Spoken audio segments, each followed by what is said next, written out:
बिस्मिल्लाहिर्रहमानिर्रहीम। सामीन मुकर्रम, एक सवाल पूछा गया है कि अगर कि बीवी ज़िना करती है, किसी गैर से उसके नाजायज़ ताल्लुकात हैं, तो उन्हें क्या करना चाहिए, शौहर को क्या करना चाहिए।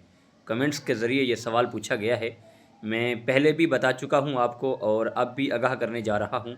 तो यही है, पहली बात तो ये है कि आप उसे बिठा कर समझाएँ। अगर वो समझ आती है तो उसे खुदा की रज़ा के लिए माफ़ कर दें।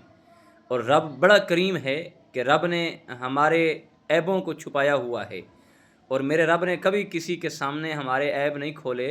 लेकिन रब बड़ा करीम है, आप उससे खुदा की रज़ा के लिए माफ़ कर दें। अगर उसे समझ आ जाती है, अगर फिर भी वो औरत बाज नहीं आती, ख़वातीन बाज नहीं आती, तो फिर इसका यही हल है कि आप उससे किनारा कशी कर जाएँ, आप उससे तलाक़ दें। हाँ, लेकिन उसके राज फाश नहीं करने।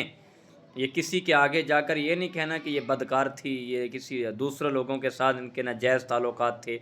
ये राज फाश नहीं करना, बल्कि यही कहना कि हमारा गुजारा नहीं हो सकता था, कि हमारे के मामलात थे जिसकी वजह से हम साथ नहीं रह सकते थे, और ये उससे तलाक़ दे दें और उससे किनारा कशी कर जाएँ और उससे अपना दूसरा रुख मोड़ लें।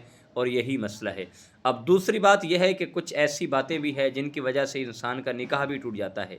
अब देखें, हम उस तरफ आते हैं, वो यही बात है कि अगर सुतेली औलाद है, यानी सुतेली माँ की बेटी है, और आपने उसकी माँ से निकाह कर लिया, यानी उस औरत का जो खामद है वो फौत हो गया, उसमें से बच्चियाँ थी, औलाद थी, तो उस बेवा समझ के आपने निकाह कर लिया। तो अब उसकी जो बेवा है, वो पहले वाले शौहर से जो बेटियाँ हैं, उनके बारे आपका क्या ताल्लुक़ होना चाहिए, आपका क्या रिश्ता होना चाहिए। और यकीनन देखें कि जब आप उसके साथ निकाह करेंगे, निकाह करने के बाद आप जब उनके साथ अज़वाजी ताल्लुकात जोड़ लेंगे, यानी मियाँ बीवी वाला ताल्लुक़ जोड़ लेंगे, तो यकीनन फिर याद रखिएगा, वो जो बच्चियाँ हैं वो आपके लिए हराम है। आप उनके साथ ना ही निकाह कर सकते हैं और ना ही उनके साथ कोई इस तरह की ये बातें कर सकते हैं। वो आपके लिए हमेशा के लिए वो हराम है। और अगर फिर भी आप बाज ना आए, यानी मिसाल के तौर पर अगर फिर भी आप का दिल आ जाता है, या आप फिर उस बच्ची से निकाह करना चाहते हैं, तो फिर वो आपकी जो बीवी है जिसके आपसे निकाह किया, उनमें से एक से कर सकते हैं। या तो आप उस बच्ची से निकाह करें और या ही उसी औरत से निकाह करें। अगर और आपने उस बच्ची की वालदा से निकाह कर लिया है, तो यकीनन आप उस बच्ची के साथ निकाह नहीं कर सकते, और किसी सूरत में भी शरीयत ने इसको मना किया है। और बहुत से मसाइल ऐसे हैं जो हमें समझने की ज़रूरत है, हमें आगाह होने की ज़रूरत है। और यकीनन फिर वो आपके लिए एक सुतीली औलाद का दर्जा रखती हैं। आप उनकी खिदमत करें, आप उनके साथ उनको वालिद जैसा प्यार दें और वालिद जैसी मोहब्बत दें।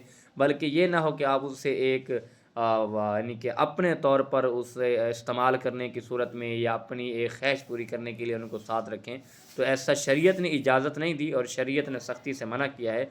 आप ऐसा करें, अगर उनको रखना चाहते हैं तो औलाद समझ के रखें, या बीवी के औलाद समझ के रखें। लेकिन अगर नहीं रखना चाहते तो उनको कह दें कि मैं आपसे निकाह करना चाहता हूँ, लेकिन आपकी मैं औलाद जो पहले वाली है, मैं उनको साथ नहीं रखना चाहता। इस बात पे एग्री हो जाए तो आप निकाह कर लें। लेकिन शरीयत को आपने फ़ॉलो करना है, शरीयत के अहकाम को मानना है। शरीयत ने जिस चीज़ का हमें सबक दिया है, वो हमें मानना पड़ेगा। और बहुत से लोग ऐसे हैं माशरे में, और हम सुनते हैं कि यानी कि अगर किसी बेवा से उसने निकाह कर लिया, उस बेवा के बाद फिर वो औरत जो है, पहले वो बेवा थी, अब आपके पास निकाह में आ गई, आपकी बीवी बन गई, और फिर कुछ अरसा वो भी ज़िंदा रही, और उसके बाद उसका भी औरत का भी विसाल हो गया, कि अब उस बच्ची के साथ, यानी उसकी बेवा जो थी, जो पहले वाले शौहर से बच्ची थी, उसके साथ निकाह करना चाहते हैं। तो शरीयत ने इस तरह से माँ के मामलात से बहुत सख्ती से मना किया है। आप बच्ची से निकाह फिर नहीं कर सकते। हाँ, इस सूरत में कर सकते हैं कि आप या तो उसकी वालदा से निकाह ना करें, और उसके निकाह से पहले और बच्ची से निकाह कर लें, यही बेहतर है। अगर आपने उस की वालदा से निकाह कर लिया है बेवा ख़तून समझ कर, तो फिर आप बच्ची से निकाह नहीं कर सकते, और अज़वाजी ताल्लुकात उससे कायम नहीं रख सकते। ये शरीयत का मसला है। अल्लाह हमें दीन समझने की और शरीयत पर अमल करने की तौफ़ीक़ अता फ़रमाए। वमा तौफ़ीक़ी इल्ला बिल्लाह।